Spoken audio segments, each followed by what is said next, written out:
أعوذ بالله السميع العليم من الشيطان الرجيم بسم الله الرحمن الرحيم.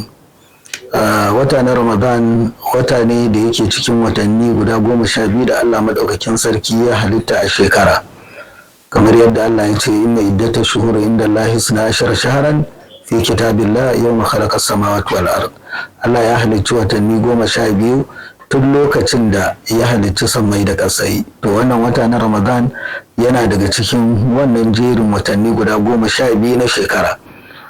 Kuma wata ne wanda Allah maɗaukakin sarki ya zaɓe shi ya fifita shi akan sauran watannin. Shi ne watan da Allah ya saukar da Alƙur'ani a cikinsa daga Lauhul Mahfuz zuwa saman duniya wani guri da ake kira Baitul Izza. Allah maɗaukakin sarki ya zaɓi wannan wata ya sanya shi shine watan yin ibada ta azumi. Kamar yadda ya ce shahru Ramadan alladhi unzila fihi alquran hudan linnas wa bayyinatin min alhuda wal furqan faman shahida minkum ash-shahra falyasumhu.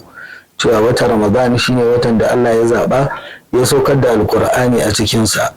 Dan haka Qur'anin nan hudan linnas shari'a ne ga mutane wa bayyinatin mai bayani ne filla filla na shari'a da kuma rarrabewa tsakanin ƙarya da gaskiya. Sai ya ce wanda duk ya halarci wannan watan yana lami lafiya kuma yana halin zaman gida to ya azumce shi. To wannan watan Ramadana kenan.